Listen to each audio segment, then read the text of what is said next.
Hello everyone, welcome back to my channel. तर आपण teaching aptitude या युनिट 1मधील संपूर्ण संकल्पना, जे काही महत्त्वाचे मुद्दे आहेत आणि परीक्षेच्या दृष्टीने जे काही इम्पॉर्टंट टॉपिक आहेत ते सर्व यामागील व्हिडिओमध्ये कवर केलं आहे आणि आपलं युनिट 1 हे पूर्णपणे एक्सप्लेन करून झालं आहे. जर तुम्ही चॅनलवर नवीन असाल तर तुम्ही ते व्हिडिओज एकदा पाहू शकता. त्यावरून आपल्या बऱ्याच कन्सेप्ट्स क्लिअर होतील आणि त्यावरच आधारित क्वेश्चन्स म्हणजेच PYQs ॲक्च्युली आपण आता या व्हिडिओमध्ये पाहणार आहोत. 2020 पासून ते 2025 पर्यंत जे काही क्वेश्चन्स विचारले गेलेले आहेत या टॉपिकमध्ये ते सर्व या व्हिडिओमध्ये आपण कव्हर करणार आहोत.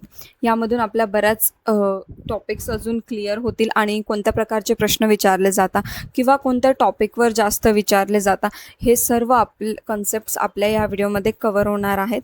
म्हणून व्हिडिओ शेवटपर्यंत नक्की पाहत राहा आणि आपल्याला जर काही डाऊट्स वाटले तर कमेंट सेक्शनमध्ये नक्कीच कळवा.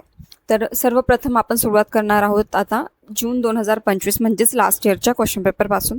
तर यात आपण पाहू शकतो की फर्स्ट क्वेश्चन आहे, if taught on reflective level of teaching the students get tremendous power of acquisition of. जर अध्यापनाच्या चिंतनशील म्हणजेच रिफ्लेक्झिव्ह स्तरावर शिकवले तर विद्यार्थ्यांच्या कशाच्या संपादनासाठी विलक्षण शक्ती मिळेल. तर आपल्याला माहिती आहे की there are 3 main levels of teaching. First one आहे आपली MLT memory level of teaching, then आहे ULT understanding and the last one is reflective level of teaching. तर यात आपल्याला काय विचारलं गेलेलं आहे, रिफ्लेक्टिव्ह लेवल म्हणजे लास्ट लेवल विचारली. आता आपण ऑप्शन्स पाहूया.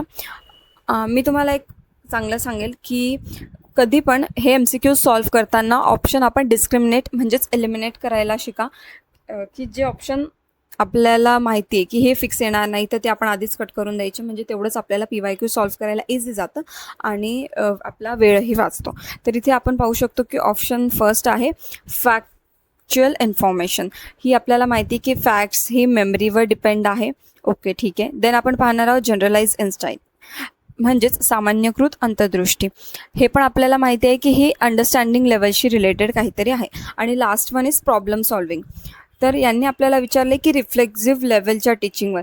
तर आपलं बऱ्याच वेळा कन्फ्युजन होऊ शकतो, आपण म्हणू की इथे फक्त प्रॉब्लेम सॉल्विंग ॲबिलिटीज येते. तर हो, हे बरोबर आहे, पण त्याबरोबरच आपण ह्या दोन्ही लेवलमधूनही गेलेलो असतो. म्हणून या प्रश्नाचं बरोबर उत्तर असणार आहे option D, that is all of the 3. Because आपण जर रिफ्लेक्टिव्ह लेवलला शिकतोय तर आपण ऑफकोर्स फॅक्ट्स जे आहेत ते आपल्याला माहीत असणार आहेत आणि आपली जी सामान्यकृत अंतर्दृष्टी आहे त्याची पण आपल्याला जाणीव असणार आहे आणि प्रॉब्लेम सॉल्विंग ॲबिलिटीज तर या लेवलला असतातच. म्हणून ऑप्शन 3 हे अगदी बरोबर आन्सर आहे. आता आपण पुढच्या प्रश्नाकडे जाऊया. तो म्हणजेच The session is planned with the aim to explore a number of ideas related to solution of a problem without passing any judgment. For this, the teacher will use which kind of strategy? तर आधी आपण आता प्रश्न समजून घेऊया की प्रश्न काय आहे. कोणत्याही प्रकारच्या निर्णयप्रत न येता एखाद्या समस्येच्या उत्तराशी संबंधित विविध कल्पनांचा शोध घेण्याच्या हेतूने एका सत्राचे नियोजन केलेले आहे. तर यासाठी एक टीचर म्हणून आपण कोणत्या कार्यनीतीचा उपयोग करू. तर इथे दिलेलं काय आहे की एक समस्या म्हणजे काहीतरी प्रॉब्लेम आहे आणि त्याचा आन्सरसाठी आपल्याला वेगवेगळ्या कल्पनांचा शोध घ्यायचा आहे. तर इथे आपण पाहू शकतो की ड्रॅमॅटायझेशन किंवा रोल प्ले. तर रोल प्ले करून तर आपण काही कोणत्या समस्येचं निराकरण किंवा त्याच्यासाठी उत्तर शोधू नाही शकत, म्हणून हे ऑप्शन आपलं इथेच एलिमिनेट होतं. नेक्स्ट आहे प्रोजेक्ट. तर प्रोजेक्टवरून आपण हा एक विचार करू शकतो, पण प्रोजेक्ट आपण समजा हे वर्गात जर आपण हा काही क्वेश्चन विचारून कल्पना जर विद्यार्थ्यांना विचारणार आहे तर आपण प्रोजेक्ट लगेच नाही करू शकत, म्हणून इथे हेही ऑप्शन कट होतं. नेक्स्ट आहे सुपरवाइज स्टडी. तर याच्या आणि कल्पनांचा तर काही संबंध येत नाही. लास्ट आहे ब्रेनस्टॉर्मिंग म्हणजेच बुद्धिमंथन म्हणतो आपण याला. तर ऑफकोर्स हे उत्तर येईल कारण वर्गात जेवढे काही स्टुडंट असतील ते त्या टॉपिकशी अनुसरून विविध कल्पना आपल्याला सांगतील. प्रत्येकाचंच उत्तर सेम असेल असं नाही, त्यामुळे त्यांच्या बुद्धीला चालना देऊन म्हणजेच बुद्धिमंथन ते त्यांचं जागृत होईल आणि आपल्याला विविध आयडियाज स्टुडंट्सपासून मिळतील. म्हणून ब्रेनस्टॉर्मिंग बुद्धिमंथन हे आन्सर अगदी बरोबर आहे. नेक्स्ट क्वेश्चन आहे, if taught on memory level of teaching the student gets tremendous power for acquisition of. जर अध्यापनाच्या मेमरी म्हणजे आपल्याला माहिती आहे ही फर्स्ट लेवल ऑफ टीचिंग आहे. शिकवले तर विद्यार्थ्यांना कशासाठी विलक्षण शक्ती मिळेल. तर आपण पहिल्याच PYQमध्ये पाहिलं की फॅक्ट्स जे असतात ते मेमरी लेवलमध्ये असतात आणि हे 2 ऑप्शन आहे, हे मेमरीचा आणि या ऑप्शनचा काहीच संबंध नाही आहे, म्हणून ऑप्शन बी हे अगदी बरोबर आहे, that is only 1. Next question आहे, the teacher should choose teaching method considering. एक शिक्षक म्हणून आपण जेव्हा काही शिकवायला सुरुवात करतो तेव्हा कोणकोणत्या गोष्टी विचारात घेऊन आपण आपली अध्यापन पद्धती निवडली पाहिजे. तर फर्स्ट आहे nature of the learner. Yes, of course students कोणते आहेत, म्हणजे बऱ्याच वेळा की स्टुडंट्सची लेवलही आपण पाहिले पाहिजेत. समजा आपण स्कूल लेवलला शिकवतो तर आपण त्यांचे जे स्वरूप आहे ते वेगळ्या लेवलने शिकवू, तेच आपण कॉलेज लेवलला नाही शिकवू शकत, या प्रकारे. नेक्स्ट आहे nature of the objective to be realised. जे आपण शिकवणार आहोत त्यातून आपल्याला कोणती गोष्ट साध्य करायची आहे, त्याचं उद्दिष्ट काय आहे तेही आपण पाहिलं गेलं पाहिजे, हे पण अगदी बरोबर आहे. आणि teachers on ability and professions. तर शिक्षकाच्या स्वतःच्या क्षमता आणि निपुणता ही पण गोष्ट अध्यापन करताना आपण पाहिली पाहिजे. यावरून आपल्या लक्षात येतं की तिघीही ऑप्शन अगदी बरोबर आहेत, म्हणून ऑप्शन सी आपलं योग्य उत्तर असणार आहे. आता नेक्स्ट क्वेश्चन आहे, what is the main characteristics of gifted students. प्रतिभावंत विद्यार्थ्यांचे मुख्य वैशिष्ट्य कोणते. फर्स्ट आपण हे समजून घेऊयात की गिफ्टेड स्टुडंट्स म्हणजे काय. तर गिफ्टेड स्टुडंट म्हणजे ते विद्यार्थी की ज्यांची मेंटल ॲबिलिटी खूप चांगली असते, त्यांचा IQ हाय असतो, सगळ्या गोष्टी त्यांना समजण्यात इझी जातात किंवा त्यांच्यात एक विलक्षण शक्ती असते. आता आपण ऑप्शन एलिमिनेट पद्धतीने आधी ऑप्शन पाहूयात आणि मग ठरवूया. तर पहिलं काय, they are introvert in nature. तर हे खरं असेल असं नाहीच, ते स्टुडंट एक्स्ट्रोवर्टही असू शकतात, म्हणून हे ऑप्शन नाही येणार. नंतर they are dependent on their peers, म्हणजेच ते त्यांच्या सहकार्यांवर डिपेंड असतात का, तर असं नाही आहे, ते स्वतःचे निर्णय स्वतः घेऊ शकतात, ते त्यांच्या सहकार्यांवर डिपेंडंट असतात, म्हणून हे ऑप्शन पण नाही येणार. देन आहे they are extrovert in nature. तर आपण पहिलेच पाहिलं की ते इंट्रोवर्ट आहेत की एक्स्ट्रोवर्ट आहेत हे आपण यावरून नाही सांगू शकत, म्हणून हे ऑप्शन पण कट झालं. And the last one is they are independent in their judgement. तर ते स्वतःचे निर्णय घेण्यामध्ये सक्षम असतात. तर हो, हे अगदी बरोबर ऑप्शन आहे. ते जे गिफ्टेड स्टुडंट्स असतात ते नक्कीच स्वतःचे निर्णय घेण्यासाठी सक्षम असतात, म्हणून ऑप्शन डी अगदी बरोबर आहे. नेक्स्ट क्वेश्चन आहे, for adult learners instruction needs to be focus on. तर आपण यापूर्वी पण पाहिलं आहे की आपल्याला मेन 2 लर्नर्स आपण पाहिले आहेत, एक तर पाहिलं आहे अडॉल्सन्स आणि एक पाहिलं आहे की अडल्ट लर्नर. तर यात आता आपल्याला अडल्ट लर्नरविषयी विचारलं आहे. प्रौढ अध्ययनकर्त्यासाठी अनुदेशनामध्ये कशावर भर देण्याची गरज असते. तर आपल्याला माहितीच आहे की जे अडल्ट लर्नर्स असतात त्यांना आपल्याला प्रोसेसवर जास्त लक्ष देण्याची गरज असते शिकवण्यापेक्षा. म्हणजे आपण जे कॉन्टेंट शिकवतोय त्याच्यापेक्षा आपण कोणत्या प्रकारे शिकवतोय ते महत्त्वाचं आहे. कारण त्यांना जर एकदा प्रोसेस कळाली की नेमका टॉपिक काय आहे तर ते त्यावर वेगवेगळे क्वेश्चन सॉल्व्ह करू शकता. जसं आपण अडॉल्सन्समध्ये बघितलं तर आपल्याला बऱ्यापैकी एक्सप्लेन करावं लागतं, कारण तेव्हा त्यांच्याकडे ते समजण्याची दृष्टी कमी असते. पण तिथेच अडल्ट लर्नर्स जर असतील तर त्यांच्यासाठी प्रोसेस महत्त्वाची आहे कॉन्टेंटपेक्षा. तर ऑप्शन सी हे अगदी करेक्ट आन्सर आहे. नेक्स्ट क्वेश्चन आहे, which evaluation gives a clear idea about understanding of the student regarding particular content. विद्यार्थ्यांच्या विशिष्ट आशयाच्या आकलनाबाबतची संकल्पना आपल्याला कोण देते. तर इथे काय दिलेलं आहे की clear idea about understanding of the regard particular content. तर पहिलं आहे प्लेसमेंट. प्लेसमेंट हे आपण पाहिलं आहे की हे स्थान निश्चिती करते, याचा आणि कोणत्या शिकवण्याचा सध्या तरी काही संबंध येत नाही, म्हणून हे ऑप्शन आपण कट करू. नेक्स्ट आहे फॉर्मेटिव्ह इव्हॅल्युएशन, म्हणजेच आकारिक मूल्यमापन. तर हे आपल्याला माहिती आहे की हे शिकवण्याच्या प्रक्रियेत केलं जातं, ते तेव्हा सातत्याने चालू असतं आणि हे आपल्याला क्लिअर आयडिया तर तेव्हा नाही देत, म्हणून हे पण नाही येणार. आणि लास्ट आहे समेटिव्ह, म्हणजे साकारिक. हे mostly at the end of the session किंवा इयर एंड तेव्हा घेतलं जातं, म्हणून याचाही संबंध नाही. येस, डायग्नॉस्टिक नैदानिक मूल्यमापन. याच्यामुळे आपल्याला विद्यार्थ्यांना कोणता टॉपिक कसा समजला आहे आणि कोणत्या संकल्पना समजल्या नाही याबाबत बऱ्याच कॉन्सेप्ट क्लिअर होता, म्हणून ऑप्शन डी अगदी बरोबर आहे. आता नेक्स्ट क्वेश्चन आहे मार्च 2023चा. Problem solving methods are used by the teachers in which level of teaching. तर शिक्षक कोणत्या स्तराच्या अध्यापनामध्ये समस्या निराकरण पद्धती वापरतात. तर आपण पाहू शकतो की हा प्रश्न 25मध्ये पण या टॉपिक रिलेटेड आलेला आहे. आता पहिला आपण 24मध्ये पण विचारला गेला आहे आणि 23मध्ये पण. तर यावरून ही गोष्ट पण लक्षात ठेवा की या तिघही लेवल ऑफ टीचिंग किती महत्त्वाच्या आहेत ते. तर ऑफकोर्स प्रॉब्लेम सॉल्विंग आपल्याला माहिती आहे की ही related to reflexive level of teaching आहे, म्हणून ऑप्शन सी आपलं करेक्ट आन्सर येणार आहे. नेक्स्ट क्वेश्चन आता आपण पाहणार आहोत, मार्च 2023चाच आहे हा. तर आता आपण पाहू शकतो, feedback of classroom teaching from which is a valuable feedback for teachers. तर कोणाकडून मिळालेले अध्यापनाबाबतचे प्रत्याभरण शिक्षकांसाठी महत्त्वाचे असते. तर हा क्वेश्चन पण आपण एलिमिनेशन मेथडने करू शकतो. तर विचारलं काय की आपण जे वर्गात शिकवतो तर ते आपल्याला कोण सांगेल तर आपल्याला खूप एक व्हॅल्युएबल फीडबॅक वाटेल. तर स्टुडंट्स आणि लायब्ररी. स्टुडंट्स हे बरोबर आहे, पण लायब्ररियनचा आणि आपल्या टीचिंगचा संबंध नाही, म्हणून हे ऑप्शन नाही येणार. Second one is colleagues and librarian. तर आपले जे सहकारी असतात ते किंवा लायब्रेरियन या दोघांचाही काही संबंध येत नाही, म्हणून हे ऑप्शन पण नाही येणार. नेक्स्ट आहे स्टुडंट्स अँड पॅरेंट्स.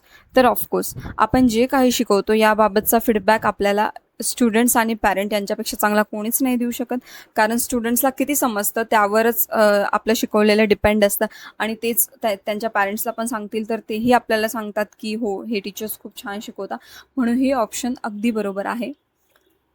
इथे डिजिटली ही मिस्टेक झाली, स्टुडंट्स अँड कलिग्स. तर हे ऑप्शन पण रॉंग आहे, म्हणून option C is the correct answer for this question. आता नेक्स्ट क्वेश्चन आहे,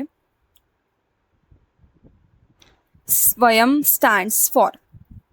हे मी जेव्हा युनिट 1 एक्सप्लेन केलं तेव्हाही सांगितलं आहे, हा प्रश्न खूप महत्त्वाचा आहे. SWYAM Swayam. So it stand for study webs of active learning for young aspiring minds. इथे दिलं आहे स्कूल वेब्स, पण ॲक्शन वर्ड दिलेला आहे म्हणून हे दोघी ऑप्शन इथेच एलिमिनेट होता. इथे पण ॲक्टिव्ह लर्निंग आहे, पण ही स्कूल वेबसाईट्स नाही आहे, तर ही study webs of active learning for young aspiring minds आहे. आणि हे एक ऑनलाईन शिक्षणासाठीचं मूक प्लॅटफॉर्म आहे. मूकचा पण फुल फॉर्म आपण लक्षात ठेवला पाहिजे, मॅसिव्ह ओपन ऑनलाईन कोर्सेस. हा पण प्रश्न विचारला गेलेला आहे, म्हणून मूकचा फुल फॉर्म पण लक्षात ठेवा.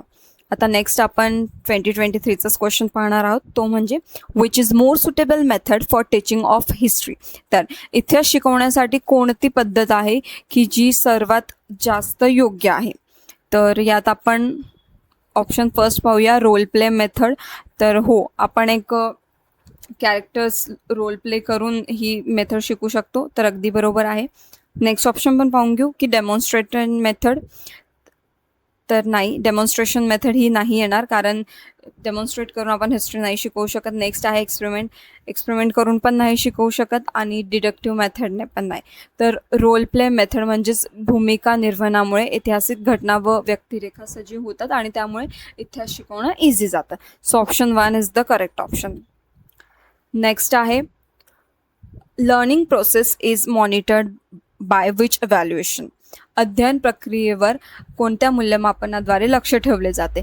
तर डायग्नॉस्टिक ही अध्ययन करण्याच्या आधी आपण ही टेस्ट करत असतो, म्हणून हे तर नाही येणार. प्लेसमेंट तर डायग्नॉस्टिक्सच्या पण आधी होतं, म्हणून प्लेसमेंट पण नाही येणार. फॉर्मेटिव्ह. तर फॉर्मेटिव्ह म्हणजेच आकारिक मूल्यमापन, हे अगदी बरोबर उत्तर आहे, कारण आपल्याला माहिती आहे की टीचिंग लर्निंग प्रोसेसच्या अंडरच फॉर्मेटिव्ह इव्हॅल्युएशन हे चालू असतं. समेटिव्ह हे पण नाही येणार, कारण हे at the end of this session घेतलं जातं. त्यामुळे option C formative evaluation is the correct answer. Next आहे, सप्टेंबर 2021चा प्रश्न आहे हा. 2022चा नाही आहे, कारण कोविडमुळे 2022मध्ये सेट एक्झाम ही झालेली नाही आहे. सो 2021चा पहिला क्वेश्चन आहे, understanding level of teaching includes. तर आपण पाहू शकता हा प्रश्न किंवा या टाईपचा प्रश्न परत एकदा रिपीट झालेला आहे, म्हणजेच MLT ULT आणि RLT वर डिपेंडंट प्रश्न. तर आता आपल्याला सेकंड लेवल विचारली आहे, विच इज अंडरस्टँडिंग लेवल. तर याच्यात मेमरीचा समावेश होतो का? येस, कारण फर्स्ट लेवल आहे, हे ऑलरेडी स्टुडंट शिकून मग अंडरस्टँडिंग लेवल ऑफ टीचिंगमध्ये आलेले आहेत. याच्यात मेमरी हा इम्पॉर्टंट पार्ट आहे, म्हणून फर्स्ट हे बरोबर असणार आहे. देन आपण पाहणार आहे ॲप्टिट्यूड, अभियोग्यता. तर ॲप्टिट्यूड किंवा अभियोग्यता हे मोस्टली रिफ्लेक्झिव्ह लेवलला येते स्टुडंट्सची, म्हणून हे ऑप्शन नसणार आहे. नेक्स्ट आहे इन्साइट्स म्हणजेच मर्मदृष्टी. तर ऑफकोर्स हे अंडरस्टँडिंग लेवल ऑफ टीचिंगमध्ये स्टुडंट्सला बऱ्यापैकी कळायला सुरुवात होत असते, म्हणून हे ऑप्शन बरोबर आहे. आणि लास्ट वन इज क्रिएटिव्हिटी, म्हणजेच सृजनशीलता, तर हे पण रिफ्लेक्टिव्ह लेवलचं एक्झाम्पल आहे म्हणून हे नाही येणार. तर आपण पाहू शकतो की first one is memory and the second one is insight is the correct option. So आता आपण ऑप्शन्सकडे जाऊया. फर्स्ट अँड सेकंड नाही, हे नाही येणार. Second and third no. First and third, तर of course memory and insight is the correct option for this question. Last one पण नाही येणार, म्हणून option C is the correct answer for this question. Next आहे the most intellectually fertile period of a human being is. मानवाच्या जीवनातील सर्वोच्च बौद्धिक सुपीकतेचा काळ कोणता असतो? तर याच्यासाठी करेक्ट आन्सर आहे अडॉलसन्स, म्हणजेच किशोरावस्था हा बौद्धिक विकास आणि मेंदूची लवचिकता करण्यासाठी सर्वात महत्त्वाचा काळ मानला जातो. अडल्टहूड म्हणजे आपण या अवस्थेतून ऑलरेडी गेलेलो राहतो आणि बऱ्याच गोष्टी आपल्याला कळालेल्या असतात की म्हणून हे आन्सर नाही येणार. आणि ओल्ड एज तर ऑफकोर्स येणारच नाही. चाइल्डहूडमध्ये बऱ्याच गोष्टींचं आपल्याला ज्ञान नसतं, ते वयानुसार येत जातं, म्हणून अडॉलसन्स हे आपलं अगदी बरोबर उत्तर आहे. नेक्स्ट आहे ऑनलाईन डिस्कशन फोरम ऑफ स्वयं इज फॉर. तर हा क्वेश्चन नीट वाचा. आपण ऑनलाईन डिस्कशन म्हटलेलं आहे, म्हणजेच काहीतरी आपण इथे डिस्कस करतो आहोत कोणत्या तरी टॉपिकवर. हा शब्द लक्षात ठेवा, डिस्कशन. तर क्लिअरिंग डाऊट्स, तर डिस्कस करून आपण डाऊट्स क्लिअर करू शकतो का? हो, अगदी बरोबर. नेक्स्ट आहे सेल्फ असेसमेंट. तर कोणाशी डिस्कस करून आपण सेल्फ असेसमेंट नाही करू शकत. व्हिडिओ लेक्चर्सचा आणि डिस्कशनचा काही संबंध येत नाही, आणि डाउनलोड करण्याचा पण आणि डिस्कशनचा काही संबंध येत नाही, म्हणून क्लिअरिंग द डाऊट्स हे अगदी बरोबर उत्तर आहे. पुढचा प्रश्न आहे history can not be taught by using.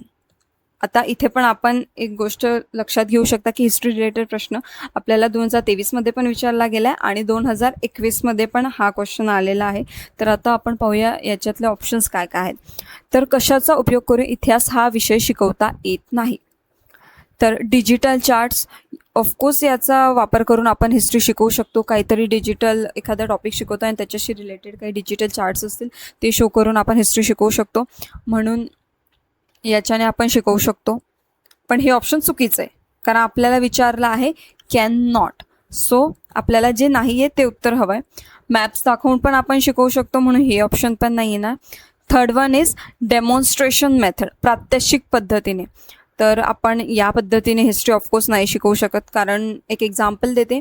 जर समजा आपण कोणतं युद्ध किंवा लढाई आपल्याला दाखवायची तर ते आपण वर्गात कसं डेमॉन्स्ट्रेट करू, म्हणून हे ऑप्शन बरोबर आहे की या पद्धतीने आपण हिस्ट्री शिकवू शकत नाही. And the last one is role play method. तर ऑफकोर्स आपण रोल प्ले मेथड करून तर शिकवू शकतो, म्हणून करेक्ट आन्सर येणार आहे demonstration method. That is history cannot be taught by using demonstration method. Next question आहे सप्टेंबर 2021चाच आहे हा पण. Absolute and relative grading are the types of. तर निरपेक्ष आणि सापेक्ष श्रेयांकीकरण हे कोणत्या प्रकारचे ग्रेडिंग आहे? तर ही डायरेक्ट ग्रेडिंग आहे. निरपेक्ष व सापेक्ष दोन्ही श्रेयांकनाच्या प्रत्यक्ष पद्धती आहे. डायरेक्ट ग्रेडिंग आपण या दोघींचा यूज करून करतो, म्हणून direct is the correct option. परत आपण पाहू शकतो जून 2020चा हा पहिला प्रश्न आहे आणि it is also related to reflective level of teaching.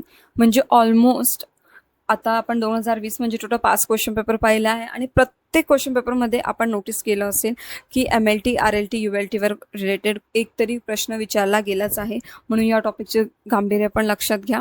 तर पाहूया आता. Reflexive level of teaching is cyclic process of thinking about learning. तर हे ऑप्शन नाही येणार, कारण ही ती प्रोसेस नाही आहे. ॲक्च्युली मी आता तुम्हाला करेक्ट आन्सर सांगते, यावरून एक्सप्लेनेशन करते म्हणजे तुम्हाला लक्षात येईल. So it is a cyclic process of thinking about teaching. विमर्श अध्यापन जे आहे ते नियोजन, कृती, निरीक्षण किंवा चिंतन याची एक सतत प्रक्रिया असते, म्हणून ऑप्शन सी हे अगदी बरोबर उत्तर आहे. नेक्स्ट आहे a teacher should identify and teach accordingly. तर शिक्षकाने काय ओळखून अध्यापन केले पाहिजे? पहिलं आहे इकॉनॉमिक कंडिशन्स ऑफ स्टुडंट. तर याचा काही संबंध आहे का? जेव्हा आपण वर्गात शिकवतो तेव्हा आपण हा विचार नाही करत की कोणत्या विद्यार्थ्याची फायनान्शियल सिच्युएशन किंवा इकॉनॉमिकल बॅकग्राऊंड काय आहे, म्हणून याचा संबंध नाही येणार. इकॉनॉमिक कंडिशन ऑफ पॅरेंट्स, आपण विद्यार्थ्याची पण इकॉनॉमिक कंडिशन पाहत नाही आणि त्याच्या पॅरेंट्सची पाहत नाही. वर्गात जे पण स्टुडंट्स असतात ते टीचरसाठी सर्व समान असतात. Individual difference amongst parents, actually पॅरेंट्सचा आणि टीचरच्या टीचिंगचा काही एक संबंध नसतो म्हणून हे ऑप्शन पण नाही. तर ऑप्शन बी उरलं आहे आपल्याकडे, which is individual differences among students. हां, तर हा एक महत्त्वाचा मुद्दा आहे की शिक्षकाने शिकवताना वर्गातल्या स्टुडंट्सचे इंडिव्हिज्युअल डिफरन्स समजून घेतले पाहिजे, कारण सर्व स्टुडंट्स काही सारखे नसतात. कोणाला लवकर समजतं तर कोणाला समजायला वेळ लागतो. तर अशा प्रकारे सर्व विद्यार्थ्यांचा, स्टुडंट्सचा व्यक्तिभेद ओळखून टीचरने टीचिंग केली पाहिजे, म्हणून ऑप्शन बी हे अगदी बरोबर आहे. नेक्स्ट क्वेश्चन आहे जून 2020चा. Swayamprabha is a group of dash dash channels devoted to telecasting of high quality educational programs. तर स्वयंप्रभा हा उच्च दर्जाचे शैक्षणिक कार्यक्रम प्रक्षेपित करण्यासाठीचा किती चॅनल्सचा समूह आहे? हे पण मी आपल्या व्हिडिओमध्ये एक्सप्लेन केलेलं आहे. जर तुम्ही पाहिलं नसेल तर प्लीज एकदा जाऊन व्हिजिट करा. ॲक्च्युली हा प्रश्न 2020मध्ये विचारला गेलेला आहे. त्यावेळी स्वयंप्रभा जे होतं ते 32 DTH चॅनलचा समूह होता, म्हणून हे उत्तर इथे आहे. पण आता जर असाच प्रश्न आपल्याला 2026मध्ये जर विचारला गेला तर आपल्याला लक्षात ठेवायचं आहे की स्वयंप्रभा आता 48 डिरेक्ट टू होम DTH चॅनलचा समूह झालेला आहे. जानेवारी 2026 पासून जर आपण डेटा बघितला तर आता टोटल 48 चॅनल्स आहे स्वयंप्रभावर. म्हणून आपण हा प्रश्न आता 2026च्या हिशोबाने लक्षात घ्या. 48 DTH चॅनल तिथे असणार आहेत. नेक्स्ट क्वेश्चन आहे, a traditional teaching support system includes. अध्यापनाच्या ज्या पारंपरिक पद्धती आहे यामध्ये कशाचा समावेश होतो? तर पहिला आहे व्हाईट बोर्ड. हे ऑप्शन आपण ॲक्च्युली आता राहू देऊ. सेकंड वन पाहू स्मार्ट बोर्ड.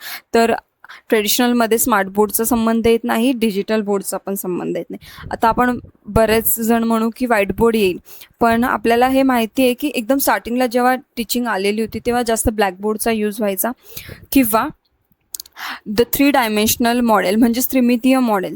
तर याच्यामध्ये काय असतो की त्याच्यामध्ये दृश्य व स्पर्शज्ञान आधारित अध्ययन जे असतं ते ट्रेडिशनल टीचिंगच्या वेळेस केलं जायचं. तर व्हाईट बोर्ड बऱ्यापैकी मॅच होतं, पण आपल्याला एकदम करेक्ट आन्सर पाहिजे आणि त्याच्यासाठी द 3 डायमेन्शनल मॉडेल हे या प्रश्नाच्या हिशोबाने अगदी बरोबर उत्तर आहे. म्हणून आपण ऑप्शन डी हे टिक करू, which is 3 dimensional model. Next question आहे, a teacher goes through the students notebook and gives remarks. This is called as. शिक्षक विद्यार्थ्यांच्या वह्या तपासतात आणि त्यांना शेरे देतात. तर याला काय म्हणतात? डेली रिमार्क्स नाही म्हणत. एव्हॅल्युएशन हे मोस्टली आपण at the end of the semester किंवा at the end of the session करतो, म्हणून हे पण नाही येणार. बरेच विद्यार्थी असं म्हणू शकतात की वह्या तपासतात म्हणजेच नोटबुक चेकिंग. तर नाही, हे पण बरोबर उत्तर नाही आहे. ॲक्च्युली आपलं बरोबर उत्तर आहे असेसमेंट. जेव्हा शिक्षक वह्या तपासतात आणि शेरे देतात तेव्हा विद्यार्थ्यांच्या कार्यांचे मूल्यांकन या प्रक्रियेला आपण मूल्यांकन असेसमेंट किंवा असेसमेंटलाच आपण फॉर्मेटिव्ह इव्हॅल्युएशन असेही म्हणतो. आणि हे आपण टीचिंग लर्निंग प्रोसेसच्या वेळेस चालते हे आपल्याला माहिती आहे, म्हणून हे ऑप्शन अगदी करेक्ट आहे, ऑप्शन डी फॉर्मेटिव्ह.